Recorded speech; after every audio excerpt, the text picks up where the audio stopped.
आइए इस प्रैक्टिकल को करते हैं। अब देखिए ये हमारे पास मार्क्स दिए हुए हैं। अब मैं ये चाहता हूं कि जो बच्चा थ्योरी में पास है या प्रैक्टिकल में पास है, दोनों में किसी एक में पास होने वाला पास माना जाएगा। यहां पर हम इज इक्वल टू और लगाते हैं, उसके बाद वैसे ही करना है हमें। लॉजिकल 1 और कोमा लॉजिकल 2, यानी हमें कंडीशंस लगाते चले जाना है, ऐड ऑन करते चले जाना है। पहली कंडीशन, अच्छा एक बात और बता देता हूं, यहां पर जरूरी नहीं है कि आपको दो ही कंडीशन लगानी है।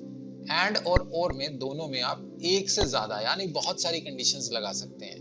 वो काम इसी तरह से करेगा, अगर एंड है तो सभी कंडीशन सही होनी चाहिए, अगर एंड है तो सभी की सभी कंडीशन ट्रू होनी चाहिए, और अगर और है तो उन सभी में से कोई भी एक ट्रू होनी चाहिए, तभी ट्रू हमें मिलेगा।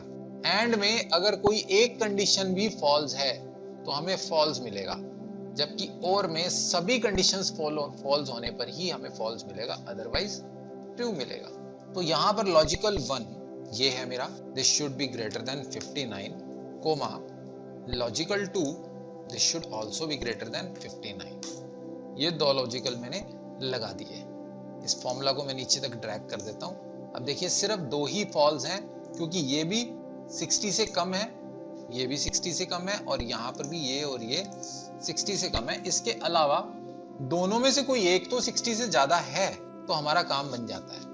अगला जो हमारे पास है नोट, ये कंडीशन रिवर्स रिजल्ट निकालने के लिए काम आती है, यानी जो चीज नहीं है उसको ट्रू करना है। लगाकर देखते हैं, is equal to not. Not का काम है फॉल्स को ट्रू करना और ट्रू को फॉल्स कर देना। लॉजिक, अगर मैं कहता हूं कि ये जो है 99 इज ग्रेटर देन 59 है कि नहीं है? हम सब जानते हैं है, लेकिन क्योंकि ये कंडीशन ट्रू है तो हमें फॉल्स मिलेगा। अगला देख लेते हैं, ये मेरा 59 से कम है, लेकिन मैंने कंडीशन लगाई है कि 59 से ज्यादा होना चाहिए, तो क्योंकि ये 59 से ज्यादा नहीं है इसलिए ट्रू आ रहा है, यानी उल्टा रिजल्ट आपको मिलेगा। जहां ट्रू आना चाहिए वहां फॉल्स आएगा, और जहां फॉल्स आना चाहिए वहां ट्रू आएगा। तो ये काम होता है नोट का। अगर आपने मैथमेटिक्स में बुलियन अलजेब्रा पढ़ा है तो उसमें नोट गेट क्या काम करता है? नोट का काम होता है 0 को 1 कर देना और 1 को 0 कर देना। यहाँ पे भी ये उसी तरह से ही काम कर रहा है। आगे बढ़ते हैं और इनका एक कॉम्प्लेक्स फॉर्मूला तैयार करते हैं, इफ, एंड, और, एंड, नॉट। ठीक है, इन सब को मिक्स करके हम किसी रिजल्ट तक पहुंच सकते हैं। तो हमारे पास यहाँ पर एक एग्जाम से रिलेटेड कंडीशंस दी गई हैं कि उसमें पास कौन होगा। उसमें पास होने की ये कुछ शर्तें हैं। वो शर्त ये है, ये ऊपर अभी मैंने एंड की कंडीशंस लिखी हैं, यानी जो हमारी कॉलम्स में है वो एंड की कंडीशन है, ये और ये सच होनी चाहिए, और जो मैंने रोज में लिखी है वो हमारी और की कंडीशंस है, यानी ये या ये, इन दोनों में से कोई एक सच होना चाहिए। इसको लिखने के बहुत सारे तरीके हो सकते हैं, मेरा अपना एक तरीका है। तो अब ये कंडीशन आपके पास है, आप इसको देख सकते हैं और बड़े आसानी से समझ सकते हैं। कंडीशन नंबर 1 क्या है कि स्टूडेंट थ्योरी और प्रैक्टिकल में पास हो, लेकिन थ्योरी में 90 से ज्यादा ना हो। ऐसा हो सकता है कि कोई इंस्टीट्यूट मानता हो या कोई कंपनी इंटरव्यू के लिए मानती हो कि जो 90 से ज्यादा लेके आ रहे हैं, एक्सट्रीम टॉपर्स हैं, उनकी एक्सपेक्टेशन ज्यादा है। या हो सकता है कि किसी का अपना मत हो कि ज्यादा नंबर लेने वाले प्रैक्टिकल बहुत अच्छा नहीं कर सकते। तो हमने एक कंडीशन लगाई है कि theory should not be greater then 90।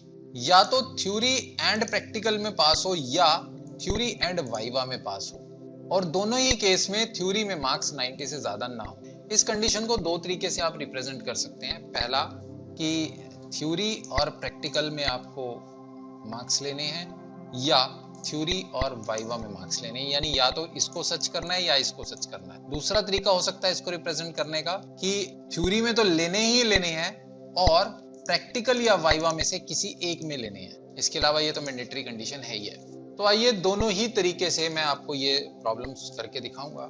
अगर हमने और को पहले लगाना है, यानी और को हमने मेन मानना है और उसके अंदर एंड की कंडीशंस लगानी है, तो कैसे होगा? और एंड को अगर मेन मानना है और बाकी उसके अंदर कंडीशंस लगानी है तो कैसे होगा? यहाँ एक चीज मैं आपको बताना चाहता हूँ दोस्तों, कि फॉर्मूला लगाना आपकी स्किल्स के ऊपर डिपेंड करता है। एक फॉर्मूला को लगाने के 1000 तरीके हो सकते हैं, एक प्रॉब्लम को सॉल्व करने के बहुत सारे तरीके हो सकते हैं। जैसा कि ये पर्टिकुलर केस आपने देखा, इसमें 2 या 3 तरह से आप फॉर्मूला लगा सकते हैं। मैं सभी केसेस की बात नहीं करूंगा, मैं सिर्फ आपको 2 तरीके से लगाकर दिखाऊंगा।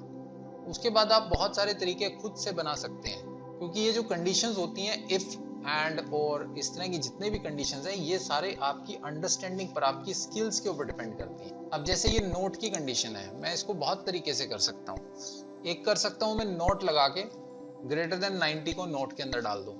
दूसरा हो सकता है कि मैं सिंपल एंड कंडीशन में उसको लगाऊं और लेस देन 90 कर दूं।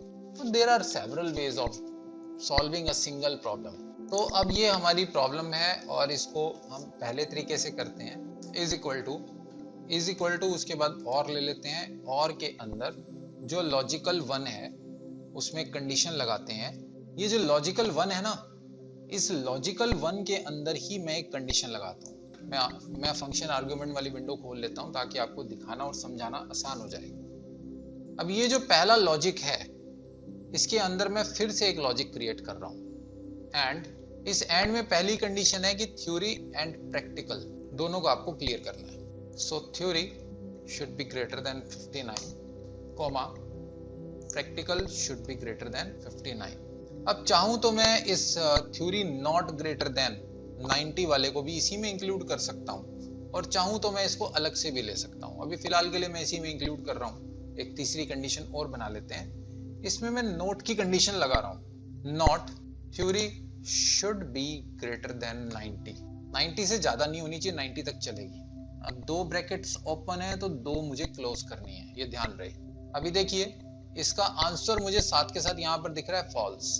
फंक्शन आर्ग्यूमेंट्स का फायदा हमें यही है कि यहाँ पे हमें आंसर साथ के साथ दिखते हैं, तो इसलिए मैं प्रेफर करता हूँ हमेशा कि कंट्रोल ए करके हम फंक्शन आर्ग्यूमेंट्स को खोल लें, तो यहाँ पे काम करना थोड़ा आसान हो जाता है। उसके बाद हम लॉजिकल फंक्शन 2 लगाते हैं, इसमें भी हम एंड की कंडीशन लगाएंगे।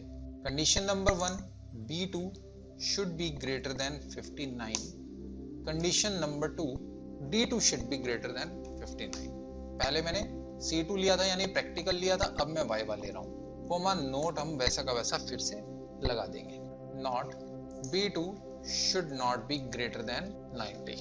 दिस वे हमने दो कंडीशंस लगा दी। अब यहाँ कुछ एरर शो कर रहा है, ठीक है, एरर ये है कि मुझे दो ब्रैकेट्स क्लोज करनी थी, यस। अब देखो पहली कंडीशन फॉल्स आ गई, दूसरी कंडीशन फॉल्स आ गई। जब दोनों ही कंडीशन फॉल्स हो जाएं तो आंसर हमारा फॉल्स होना चाहिए। इसको हम ड्रैग कर लेते हैं, सभी के सभी कंडीशंस फॉल्स हो गई। थोड़ा सा अमेंडमेंट करते हैं, इसको अगर 66 कर दें तो ये ट्रू हो जाती है, क्योंकि अब ये हमारा 90 से ज्यादा नहीं है, लेकिन इसमें और इसमें पासिंग है। इसको कम कर लेते हैं मार्क्स को, तो भी ट्रू है। हमारी कंडीशन एकदम परफेक्ट फिट बैठ रही है। ये 90 से ज्यादा नहीं है, थ्योरी और प्रैक्टिकल दोनों में पासिंग है। अगर इसमें फेल हो जाए तो फॉल्स है, क्योंकि थ्योरी के साथ प्रैक्टिकल में या थ्योरी के साथ वाइवा में किसी एक में तो पास होना ही है। इसमें अगर मार्क्स बढ़ा देता हूं तो फिर से ट्रू हो जाता है। अगर मैं इसको 90 से ऊपर कर दूं फिर से फॉल्स हो रही है कंडीशन। तो मैंने टेस्ट करके देख लिया, मेरी कंडीशन बिल्कुल परफेक्ट फिट बैठ रही है। आप देखें ये ऊपर फॉर्मूला बन गया हमारा, कितना कॉम्प्लेक्स फॉर्मूला लग रहा है देखने में, लेकिन फंक्शन आर्गुमेंट विंडो के कारण बहुत आसान हमें लगा, हमें काम करने में दिक्कत नहीं हुई बिल्कुल भी। तो ये एक तरीका था इसको करने का। सेम रिजल्ट, मैं वापस से प्रीवियस कंडीशन में आ जाता हूँ जहाँ पे हमने इसको ट्रू कर दिया। सेम ही रिजल्ट मैं अब दूसरी तरीके से लेता हूँ। इज इक्वल टू में एंड बार लगा देते हैं, ब्रैकेट स्टार्ट, वापस से मैं फंक्शन आर्गुमेंट्स ओपन कर लेता हूँ। अब ये एंड के लॉजिक्स लग रहे हैं, यानी आपको पहले इसे करना है, इसमें अब और लगा के, तो एंड के अंदर मैंने पहला और लगाया है, ठीक है। उस और में हम थ्योरी की तो बात करेंगे नहीं, क्योंकि दोनों ही कंडीशन में हमें थ्योरी चाहिए। यहाँ पे हम और में सिर्फ और सिर्फ प्रैक्टिकल और वाइवा की बात करेंगे। तो और में पहली कंडीशन में लगा रहा हूँ कि प्रैक्टिकल में मार्क्स ग्रेटर देन 59 हो या थ्योरी वाइवा में मार्क्स ग्रेटर देन 59 हो। ये है पहली कंडीशन। थ्योरी को मैं और के साथ नहीं जोड़ रहा हूँ, बिकॉज ये दोनों ही सेम है, तो इनमें कोई या का मतलब नहीं रह जाता है। तो थ्योरी में हमें मार्क्स ग्रेटर देन 59 चाहिए, एनी हाउ मैंडेटरी फील्ड है वो। और तीसरी कंडीशन, थ्योरी में मार्क्स 90 से ज्यादा नहीं चाहिए। पहले मैंने नोट लगाया था, अब मैं आपको दूसरी तरीके से करके दिखा देता हूँ। करना चाहें तो आप अभी भी नॉट ग्रेटर देन 90 कर सकते हैं, या आप इसको लेस देन 91 कर सकते हैं। तो दोनों ही तरीके वैलिड हैं। तो अब मेरे पास एंड में 3 कंडीशंस हैं। पहली कंडीशन में और लगा हुआ है, यहाँ पर और इसलिए लगा है क्योंकि इन दोनों कंडीशंस में से हमें चुनाव करना है, या तो ये या दोनों। उसके बाद एंड के अंदर ही ये 3 कंडीशंस हैं। एक तो ये सच हो जाए कि इन दोनों में से कोई एक आ जाए। ध्यान दीजिएगा, अब एंड में मेरे पास टोटल 3 कंडीशंस हैं। पहली, या तो ये सच हो जाए कि इन दोनों में से कोई एक मेरे पास आ जाए, और ये सच हो जाए, और ये सच हो जाए। आंसर बिल्कुल सेम वही आ रहे हैं, ठीक है। तो इस तरह से आप मिक्स कर सकते हैं इफ, एंड और नॉट को। तो फ्रेंड्स, अब इसको प्रैक्टिकल आपने करना है। बहुत सारे ऐसे सिनेरियोज अपने मन से, अपने दिमाग से सोचने हैं, और उसके बाद अपने दिमाग से सोच के 8-10 सिनेरियोज खुद से बनाने हैं। अलग अलग तरीके से इसका प्रैक्टिकल करके देखना। इफ इतनी आसानी से आपको समझ नहीं आएगा जब तक आप इसका प्रैक्टिकल नहीं करेंगे। जो स्टूडेंट्स प्रोग्रामिंग के हैं उनके लिए बहुत आसान है, लेकिन जिन्होंने कभी प्रोग्रामिंग नहीं पढ़ी उनके लिए हो सकता है थोड़ा ये टॉपिक कॉम्प्लेक्स रहे। So again friends, practice is the key. ज्यादा से ज्यादा प्रैक्टिस करें, खूब तैयारी करके आए, खूब पढ़ के आए, तभी अगला वीडियो देखें। Thank you for watching. Bye bye.